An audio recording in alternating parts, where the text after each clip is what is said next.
We're the JJ boys on the microphone stand, and we're kicking it live with a Fago in our hand, Master T's on the table, not working in the stable, and on his Adidas jacket is the Fago label. This part of the rhyme is for Jagged Joe. When I'm on the mic, I steal the show. All my girly friends chasing me down the hall. I don't smoke dope or drink alcohol. This part of the rhyme is for Kango Joe, known to the crew as the leader of the show. Kango on his head, Adidas on his feet, gold around his neck so that he looks like Mr. T. This last part is for Master J. He rocks on the mic and he sleeps all day. He's always drinking Fago, and that's a fact. And if you've got beef, better change your act. That's the old school JJ boys. Yeah, little rap for you. Anyway, chapter 4. JJ boys in the Royal Oak Township.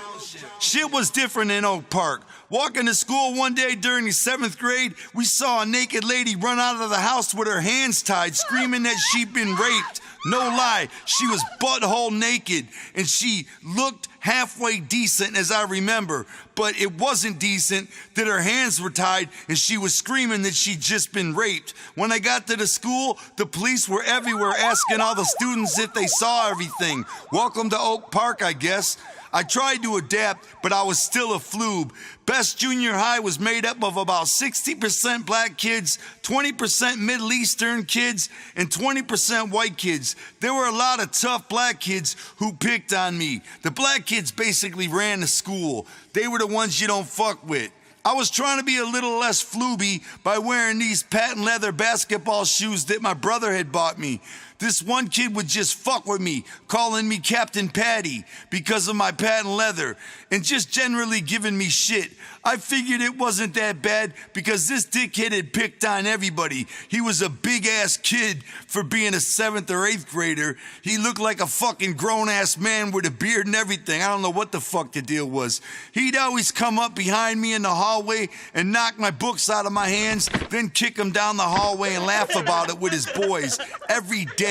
My rage was building until I decided I was gonna do something about it. One day, I was walking down the hall and saw him coming behind me. I thought, shit, here he comes again. That's when I saw the principal, Dr. Sophia, was coming the other way. So I figured the dickhead wouldn't try anything and would be relaxed. Then, as soon as Dr. Sophia walked past us, bam! I spun around and punched him as hard as I could, right in the chest. He folded up on the floor in pain, dropping his book in his hand. The girl he was walking with got this surprised look on her face as I kicked his book down the hall. That was the shit. That was my moment of revenge, baby. That's when I socked an air out of his chest. He folded up like a fucking paper bag. Then I turned back around and continued walking, surprised that I had the courage to do what I just did. I looked back and saw ninjas just stepping over him as they walked. We both tried to avoid each other after that for the rest of the school year, which was just fine with me. I never forgot that. I still haven't forgot it. I tried to mimic that a lot in my life, that element of surprise, when you pull something off but you do it in broad daylight. Kind of like when a venue tells us only to throw 50 bottles of Fago and we wind up emptying the fucking truck on that gig. Surprise, bitch. Getting picked on sucked enough, but on top of that, I didn't know anybody in the whole school. I thought I recognized this one kid from my school back in Berkeley, so I walked up to him. "Did you go to school in Berkeley last year?" I asked. "Yeah. What's your name?" "John Usler." "What's up?" "I'm Joe Bruce." "You know anybody at this school?" he asked. "No, I don't know nobody." We both didn't know anybody in Oak Park. Right then, I started hanging out with John and his little brother Joey, who was 2 years younger than us, and who, of course, would eventually become the one and only Shaggy 2 Dope.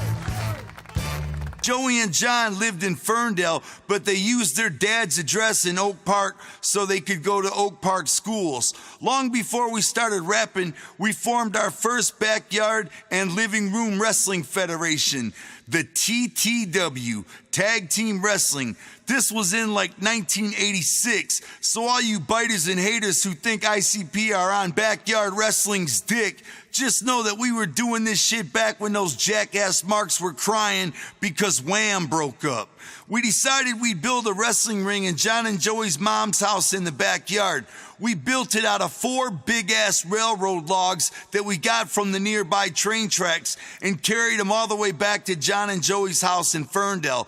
We pounded them into the ground with sledgehammers. It took weeks, no lie. It rained a lot, so the ground softened up, but still, it was hard as hell. It was an undertaking for junior high kids to pound those big-ass thick railroad stakes into the dirt. Pounding, pounding, pounding, over and over and over. Our arms were feeble, our backs were weak, but we kept pounding, pounding, until all 4 of those fuckers were stuck deep in the ground, solid. Oh, but we weren't done yet. Then we wrapped garden hose around the logs for ropes. You could climb the ropes and everything. We were mad proud of what we had built. John and Joey and their old school friend Jamie and I now had this bomb-ass TTW ring set up. I'd walk the 3 miles to it every day like, yo, I get to wrestle in a wrestling ring. We said, no black kids allowed, not because we were racist or anything like that. We were far too young to even be racist or even know what a racist was. We only said that because they were too tough. In school, they were always the ones kicking everybody's ass and stronger than anybody else. Now, we weren't being racist, we just didn't want to get killed. The bottom line was, we thought the black kids were just too ruthless for our young, stupid asses. There was one kid in particular named Dion McCrae who was the most ruthless, heartless, scantless motherfucker I'd ever known in my life. He walked down the hall with his pants sagging and people would just move out of his way. He was a ruthless killer in the eyes of everybody at school. One day, this kind of fat white girl said something to him and he punched her so hard her eyes swelled shut. Dion bragged about it like, I'll punch that bitch again. A shop teacher overheard him and got so mad that he actually attacked Dion himself and got fired for it. Dion was a true ghetto thug all day. I'll never forget and still have nightmares about Dion McCrae. So when we said no black kids, we didn't mean it in any racist way. We just thought that the toughest kids were all black and they would kick our ass all the time. Until we met Lacey, the township. In school, John and I used to wrestle each other on these gym mats every day during gym class, and this black kid named Lacey always watched us. He came up to us one day and asked, how do you guys know how to wrestle so good? We told him we had our own wrestling ring and everything, and he asked if he could wrestle with us, and I said, no, because you're black. He laughed. He knew what I meant. The black kids ran the school. Everybody else just got pimped on. So we started to wrestle Lacey every day in gym class, and then we started hanging out. That's how I got introduced to the township, the Royal Oak Township. It was this really poor area that bordered Detroit. The township is just like Detroit's version of Compton. Hanging out with Lacey in the township was my first experience with a bad neighborhood. I met this one crazy kid named Snoopy who was a little bit older than us and crazy as hell. He amazed me. He once shot himself in the arm with a rifle accidentally and poured rock salt in it while we watched. It was crazy. He actually poured the rock salt right in the bullet wound. I couldn't fucking believe it. The township was full of characters like Snoopy. Lacey, Snoopy, and I, we all grew tight as fuck. The township even had its own language. Neddin, for instance, was a township term for pussy. So now you finally know what the fuck I'm talking about in the first sentence of this book. As new as all this was to me, it was also kind of familiar. The township kids were all on welfare and got food from the hunger barrel. It felt like a whole neighborhood of Bruce Brothers, no lie. Still, it was always white boy this and white boy that. I took the bus there every day trying to gain acceptance. I loved the township because it was always exciting, even if there was bad shit going down. One day, I brought my dog Lady down to the township when Lacey and them had their pit bulls out. When I I got there, it was just in time to see this one kid's dog had locked its jaws on the head of another kid's dog. It shook that fucking dog so hard its whole body was flying through the air. I turned around and took Lady right the fuck back home. Fuck all that. The township was even a bad neighborhood for dogs, I guess. The plan was we were all gonna take our dogs for a walk together, but after I saw that shit, rip, right back home with Lady. Lady was way too weak for any of that pit bullshit. When I came back later that day, something happened that would haunt me for the rest of my life. Lacey and Snoopy were walking their pits. We got to this one big open field and they let their dogs go. Them dogs ran off into some bushes. Then we heard the sound of some fighting. The dogs had found a nest of stray puppies and killed them all. By the time we got there, they were chewing on the puppies' heads. It was the worst crunching sound I'd ever heard. I started crying inside, but Lacey kept punching me. Get it together, bro, he said. Every once in a while nowadays, I'll hear my dog chewing on a bone or something, and it'll remind me of that same sound, that horrible sound of them dogs' jaws scraping on them puppies' heads. I fucking hated Lacey and Snoopy's dogs after that. They always kept them in their backyards, and I used to feel sorry for them, but after that I didn't care about them. Leave them tied up in the backyard. Them fucking dogs deserved it. That sound was horrifying. I'll never forget that crunching noise. I can hear it in my head right now, and it's giving me chills of staleness through my entire gumpy body. Eventually, we talked Lacey's mom into letting us build a ring in their backyard too. Now we'd have 2 rings we could wrestle in back and forth from like we were on tour every night. This time, however, we didn't have the same patience to pound them logs in all day, so Lacey's ring turned out kinda shitty. One day while we were building it, I suddenly felt a ruthless-ass sharp pain in my leg. This kid had thrown a brick all the way over the top of Lacey's house and into the backyard where it nailed me right in the fucking leg. It tore a big-ass chunk out of my calf. Shit like that happened to me all the time in the township. See, in a township, you never knew exactly what to expect, but you could always expect trouble. Like one morning, Lacey wasn't around, so I went over to Snoopy's house across the street.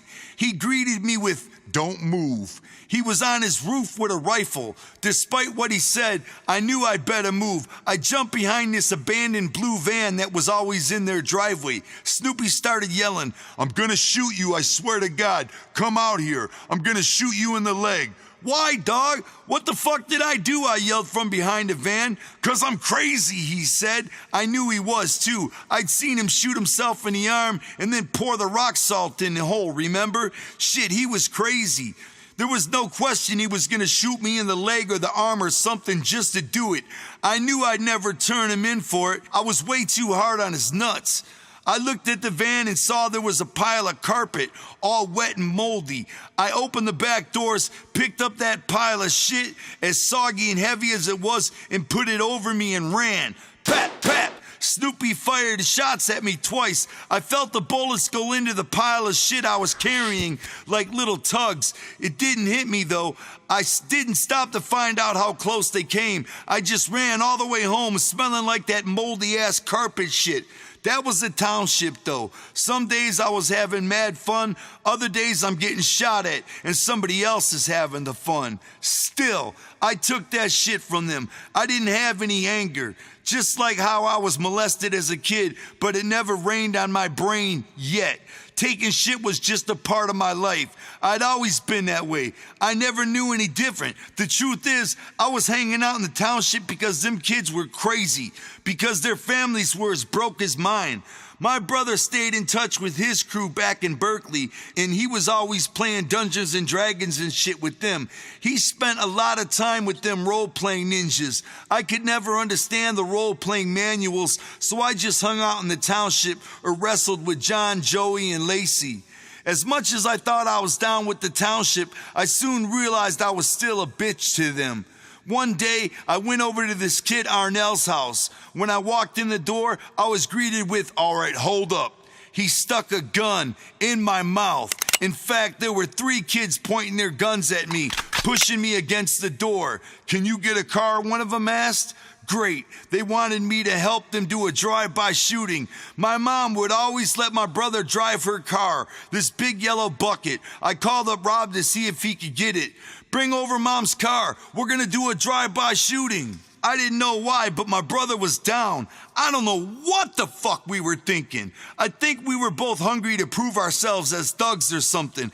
I really don't know what the fuck was going on in our minds. Anyway, he came over in my mom's car and we rolled through the township. Our tactic was to drive by this kid's house 4 or 5 times real slow.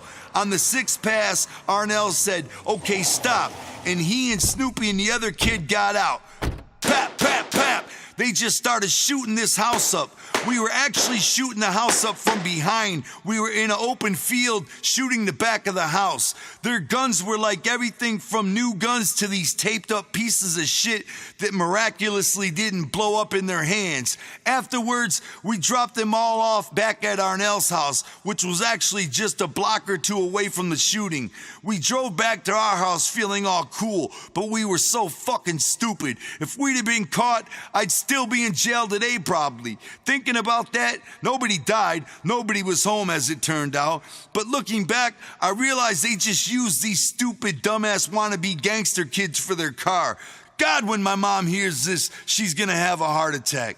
At this point, I was like 15 and leading a double life. I'd wrestle with John and Joey in their backyards doing TTW during the weekends in Ferndale, and during the week, I'd take the school bus home from school to the township. After the drive-by, though, I wanted to avoid the township for a minute. I knew inside that what we did was seriously fucked up, and it was a seriously low, dumb moment in my brain, and I couldn't stop thinking about it, and I couldn't avoid what we had done. Even though the house was empty, the fact that we let them use my mom's car and the fact that we actually went through it, that shit was burning at my brain. And from time to time as an adult, it still burns at my brain. By now, the thing John and Joey and I were getting heavily into besides wrestling was rap. UTFO, the Ghetto Boys, the Beastie Boys' first album. Run DMC's Tougher Than Leather was out by then. It started to really change us. In 1988, NWA and the Posse's record changed our life forever. Back in Berkeley, all the kids listened to was Poison and hair metal. I had been listening to Michael Jackson's Bad, and I learned how to dance like him. We even had a whack-ass little breakdance crew like everybody else did. My name was Footwork. Now in Oak Park, only the black kids and us were into rap. I remember sitting in John's room listening to UTFO's Roxanne, Roxanne over and over again. Rap music like Picker Forest seemed like it was just our thing. I started dressing the part too. My brother was working at a restaurant by now, and I talked him into buying us fresh clothes like Kangol tracksuits and patent leather shoes. We would hit up the rummage sale looking for anything Adidas, old or new, it didn't matter. I'd be wearing fuzzy-ass old man golf shorts just because they had an Adidas logo on them. It's hard to imagine now because it's been different for so long, but back in the day, if you were white, you were fucking white. Fucking tight-ass jeans, feathered hair, mullet, like my sister used to dress in her boyfriends. Me, I'd walk down the hallway at Best Junior High in my Adidas sweats with gold stripes, big-ass fake gold chains on from the flea market, and an old-ass Kangol hat Snoopy's dad gave me. For the first time in our lives, we were attempting not to be scrubs, to totally adapt to a certain style. Even if we were the only white kids doing it, that was still a style, and it was our style. We started to act a part too. Mike D from the Beastie Boys was wearing that Volkswagen medallion on License to Ill, and snatching hood ornaments became mad popular for us. Look, I got a Cadillac, I got a BMW, I got a fucking Mercedes. Walk down the street with a pair of pliers, pull it out, your boy snaps it and pop, it'd be yours. Nobody stole more hood emblems than Joey. That was his life. That was all he did, night after night after night. He had 4 suitcases full of them hood ornaments. So we took them up to this flea market because we heard they'd buy them from us. They didn't buy shit, not one of them. So we had ornaments laying all over Joey's bedroom, everywhere, all over the floor. There was a shed in the back of John and Joey's house where we used to have a clubhouse, hood emblems hanging on the walls everywhere. We were tagging too as the Krylon Boys. Graffiti was also popular in the hood, so we jumped on that as well. We didn't hit abandoned buildings though. We'd spray paint the underpass of I-696 and I-75, the busiest freeway intersection in Detroit. My tag name was Fago Joe because I always had a Fago in my hand. The Beastie Boys used to talk about White Castle a lot. Run DMC always talked about Adidas, so we had Fago. Fago runs deep in ICP lore. I've always explained it a million times, but you can't have the story of ICP without the Fago story. Fago was and is the ghetto pop of Detroit. Pop's a regional thing, not soda, but pop. That's what we called it in Detroit. Anyway, Fago's cheap as hell. It's always available in these crazy-ass flavors. Moon Mist, Red Pop, Rock and Rye. Now they got cotton candy. So it kind of fit our whole flube thing. You could take 6 empty bottles back up to the store and get a new Fago 2-liter for 59 cents. We'd wrestle in the backyard. It'd be hot as hell, so we'd always have Fago sitting around in the shade. It was our thing. We'd pass that fucking 2-liter around like a 40. Joey went to another school because he was younger than John and I. Joey knew this kid from school named Jay. Jay had a cousin who was this banana-nosed kid from Hazel Park, the trashy city next to Ferndale. His name was Scratch Master T. He smoked banana peels and shit and said it got him high. We didn't understand, but the thing was, he had a rap studio. Okay, it was more like a 4-track tape recorder, but that was the shit back then. We decided to start a rap crew called the JJ Boys because all of our names started with J. Joe, John, Joey, and sometimes Joey's homie Jay. We recorded our first JJ Boys track on Scratch Master T's 4-track called Party at the Top of the Hill.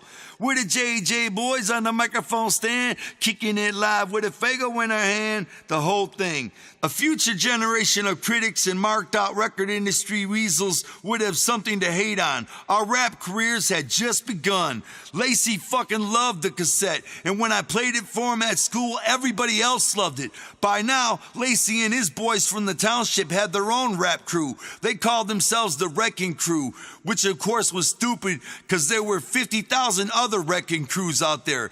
Everybody called their rap group the fucking Wrecking Crew. Then again, back in the day, our breakdance crew was called the Electric Boogaloo Crew, so go figure. There was a lot of them too. Anyway, we were all friends, but in the hallway at school, Lacey and his boys would be like, JJ Boys ain't shit, and we'd be like, fuck the Wrecking Crew. Actually, I still didn't cuss yet, so I'd say, frick the Wrecking Crew. No lie. There was a talent show coming up at the Township Recreation Center, and Lacey was like, you guys gotta sign up, you guys gotta sign up. I was like, nah, I ain't interested. I ain't down with doing no talent show. God, was I fucking stupid. That was a major fuck up. The talent show was actually sold out when I got there. I gave $5 to some guy sitting by the door so he'd let me sneak in. When I walked in, this place had more energy than I'd ever seen in my whole life. A little girl would sing and hit a high note, and the whole place would just blow up with people jumping out of their seats screaming, just like Showtime at the Apollo. The entire crowd was all black, and they all had that place fucking electrified. Then Lacey and his crew got up there in these red and blue lights shining on them. They were all wearing red hoodies and red denim pants. This fat kid, Pat Kelly, started beatboxing and Lacey started rapping. And that place just erupted in cheers. It was so fucking hype. I had never been to a concert in my life. This shit was blowing my mind. I called John and Joey that night and screamed, man, we blew it not doing that talent show. That was the end of the JJ Boys, at least as far as I was concerned. We had missed our one big chance, the Township Talent Show. We were more into wrestling anyway. We changed the name of our wrestling crew from TTW to NAW, National All-Star Wrestling. Although everybody thought it meant Neighborhood All-Star Wrestling, the big difference was that we were letting Lacey and other black kids from the township wrestle now. We were a little bit older and a little bit smarter and less stupid. Plus, it wasn't all tag teams anymore. It was all kinds of matches now. Our answer to Lacey and his Wrecking Crew's talent show show was to host our very own NAW Wrestling Extravaganza. We saved up all our money and put up flyers all over the neighborhood. Come to NAW's Wrestling Extravaganza. My mom and John and Joey's mom were actually behind us 100%. We offered free hot dogs and free Faygo to anybody who would come. My mom even knew a guy named Mick who had a bar band, and he agreed to play at our Wrestling Extravaganza. It was NAW's WrestleMania.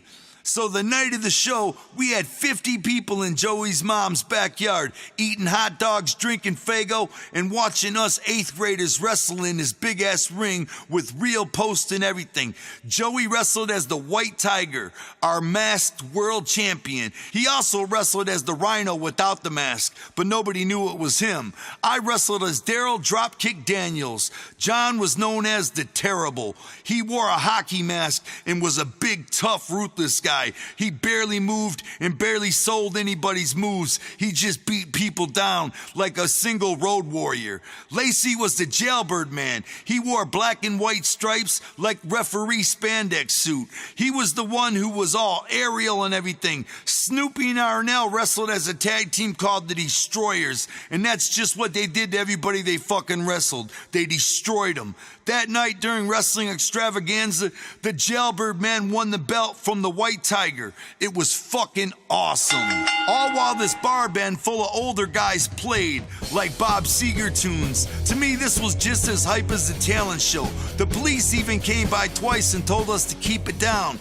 The only thing that sucked was that I had told the band we'd give them $100, and I actually had the money too. Then somehow I fucking lost it. I swear to God, I felt so bad. They were like, "It's all right, just pay us $1 so we can tell people we got paid to perform," thinking I never had the money to begin with. That sucked badly, because I actually did have the $100. I remember saving up forever for that money. I had that fucking $100. Thinking about it now, somebody might have stole it out of John's drawer, but I had that fucking money ready to pay that band, and it was all legit, and somehow it just turned up missing, so we paid him $1 and felt like shit about it. Man, you don't understand. I'm so fucking sorry, I told him. I was so hyped on wrestling after that. Then John and Joey got a VCR at their house, and man, that was it. Fuck JJ, boys. Fuck rapping. Fuck all that shit. We had a VCR. That meant wrestling on tape anytime we wanted. We went fucking ballistic on that.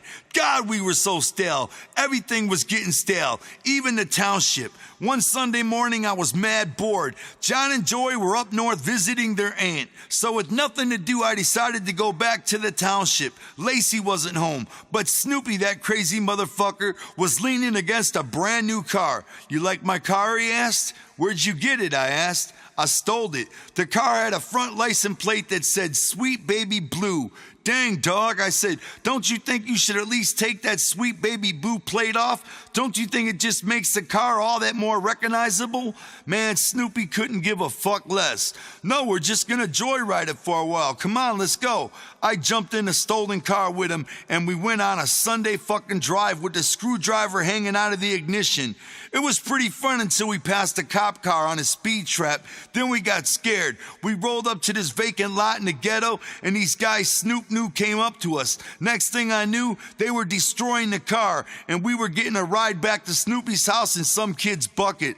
I decided right then that I had better not hang out in the township anymore. My exit was right around the corner. We got back to Snoopy's house, and he had called this girl to come over. He was older than me, and he had already dropped out of high school, so he was way ahead of us with the ladies. This girl that came over was beautiful. This hot-ass black chick, like super hot to me.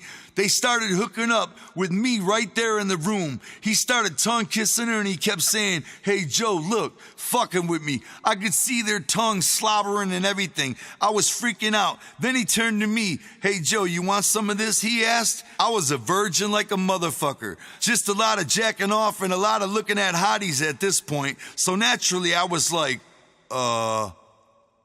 yeah?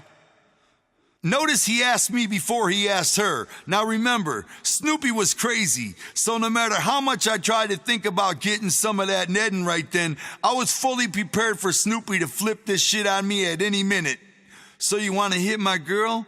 You want to come in my motherfucking house with your punk ass thinks you're gonna get some of my girl? Instead, he asked her, will you let my boy hit it? I don't care, she said. Fuck, stop playing. Snoop left the room and shut the door. The girl laid down next to me and started rubbing my dick through my pants. But I was like, no, Snoopy's just kidding. He's gonna come busting in here and kick my ass if I touch you.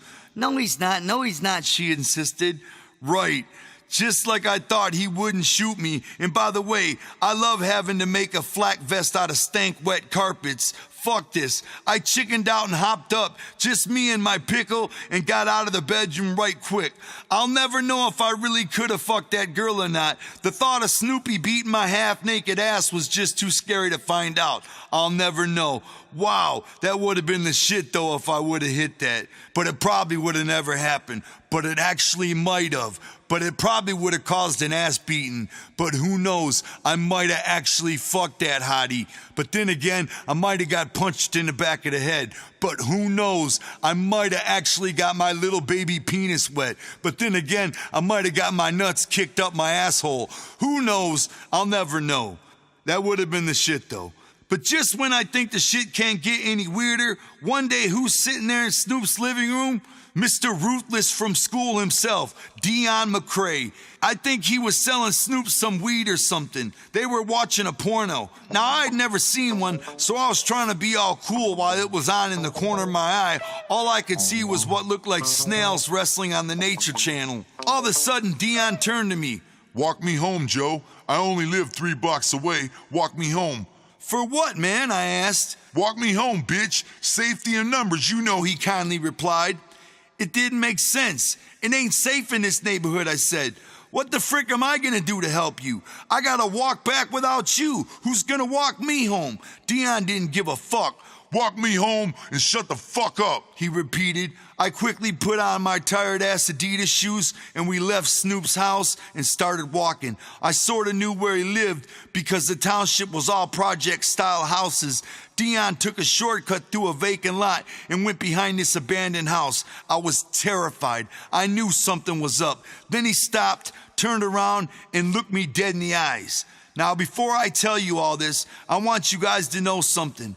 Memories like this one I'm about to tell you can haunt you for a lifetime. I realize that everybody out there has horrible memories of their own.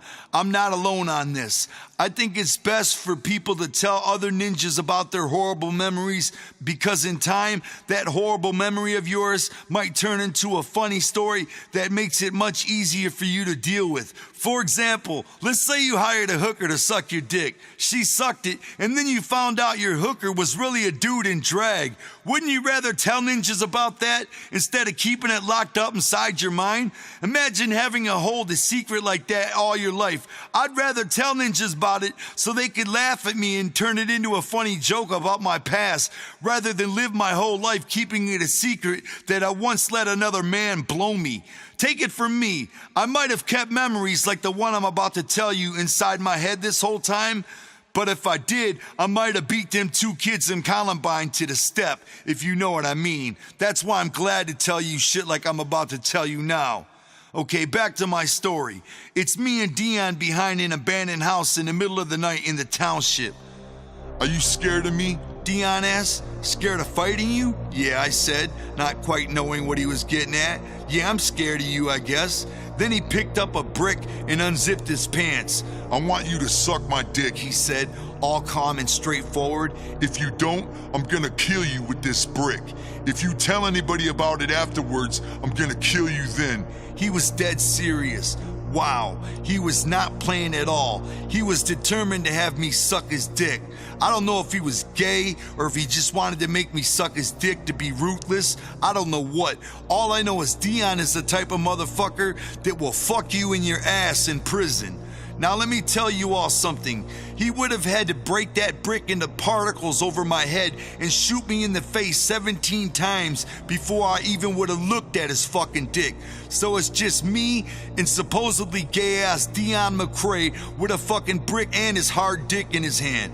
Hell no, I can't lie. I started crying like a bitch just thinking, what am I gonna do now? I looked over and there was a log, so I started to get on my knees like I was gonna suck his dick. Then I grabbed the log and whoop, I threw it at him. I pretty much missed hitting him completely, but I didn't stick around to see what he'd do next. I wish this story had some big ass fresh ending to it, like I pounded his head into the pavement, but I gotta tell the truth. I ran like a weak pansy ass. I ran like fucking Carl Lewis on crack. I ran past Snoopy's house and all the way home. I didn't even stop running at home. I ran laps in my backyard. I told my brother John, Lacey, and Joey about it, but I never did tell anybody else because I didn't want Dion to hunt me down. Now I'll tell anybody and their mama about it. At that point, I was like, fuck the township. I only went back to pick up Lacey every now and then. Dion was in a boys' home or jail by now anyway, most likely getting his dick sucked all he wants.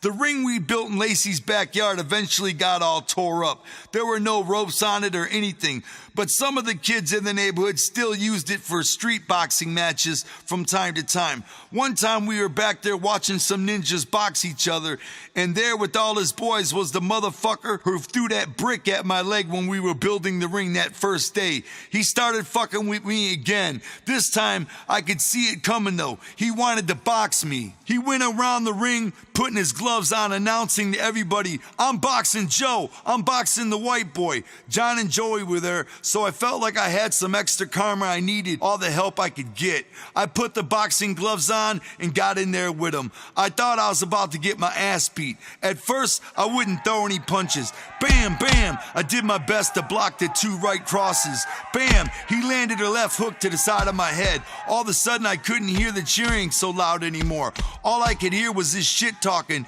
as he threw blows at me.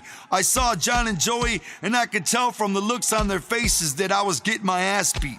Then, just looking at him with his smirky fuck you look and all that, and all his boys cheering him on, it pissed me off mad hard. I thought about my brother and how we had talked about we're not gonna be scrubs anymore and how we're gonna start blowing people's grills out. This kid had a nice grill too. It was just begging to be blown out. I came out throwing punches and pow! I hit him the fuck up and knocked him the fuck out. The whole backyard erupted. I was just as stunned as everybody else. The way people were around there, I thought that motherfucker would have ran home and got a gun when he came to. Instead, he just got up really slow, took his gloves off and said, "You won." That new fresh Bruce Brother Karma shit worked. I was pretty much done with the township after that. Snoopy was pretty much just done, period. I got a call from Lacey a few weeks later. Snoopy had been arrested. This time he wasn't coming home. Apparently he had shot some lady a bunch of times and took her car, but she didn't die. But he was still sentenced to 25 years for carjacking and attempted murder. It didn't surprise me. Later I heard that Pat Kelly, that funky-ass beatboxer from Lacey's rap group, The Wrecking Crew, caught a murder rap. He somehow beat it on a technicality, but then he caught another murder rap. He wasn't so lucky the second time. Even today, as I continue on through my life, I always hear about somebody who I knew from the township either getting shot to death or catching a murder case. It fucking sucks. I'm gonna tell you something absolutely crazy, though, about Snoopy. Years later, 25 years later to be exact, we were doing Hallowicked at the State Theater in Detroit, now known as the Fillmore. And who comes up to me while we're doing a meet and greet before the show? Snoopy. He was working security. He said, "Hey, Joe, do you remember me?" I couldn't fucking believe it. He said, "I just got out." I said, "How long did you do?" And he said, 25 years. Fuck. What do you say to a ninja who just did 25 years? I said, "What have you been doing?" He said, "Well, my homie got this security job for me, and I've been selling a little weed on the side." And I thought, what the fuck? You just did 25 years and you're selling weed? Aren't you afraid of going back? I know he's got to be on fucking parole or something, and he's selling weed? Anyway, I invited him to the after party. So after the show, there he was waiting to go. He jumped in the bus with us and drove over to St. Andrew's Hall for the after party. And we were talking, but we didn't have nothing in common. What do you say to somebody who just did 25 years? I had so much to tell him, so much I had done, traveled the world, fucking made platinum albums, created fans and juggalos and friends, and I had no idea what to say to this guy. He only had one story. I was locked up. And I had so much to tell him. And then when we got to St. Andrews, we walked in and there was a wrestling ring in the middle of the venue with 1,000 juggalos standing all around it. And in the wrestling ring were real professional wrestlers. And I thought, damn, the last time I saw Snoopy, we were in Lacey's backyard in that piece of shit built ring wrestling. And here I am now, 25 years later, in a real venue with a real wrestling ring packed full of juggalos all around it and real wrestlers wrestling in it. Nothing had changed in my life except it got bigger, fatter, and fresher, and I was still doing the same fucking thing. And Snoopy was speechless. And Shaggy comes up and what does he say? "What's up, Snoop? Hey, man, it's great to see you. How you doing?" And Snoop said, "Trying to make it work, man." And Shaggy said, "Well, you know, you can always get a job with us, man. We'll hire you anytime." And I looked at Shaggy like he's fucking crazy. We ain't hiring Snoop. What are we gonna say to Snoop? He's been locked up for 25 fucking years. Anyway, that's something that happened that's not in the book. I just wanted to tell you about it. We ended up bumping into Snoop later, and I gave him my number, and every time he called, I never picked it up. And he called for like 5 weeks, but I never picked it up because I honestly don't have anything to say to Snoop. I know it would be all bad, and maybe I should have gave him a job like Shaggy said, but I'll take the pass option on that. All I know is he's out of jail, and if I ever bump into Snoopy, I'm probably getting punched in the face.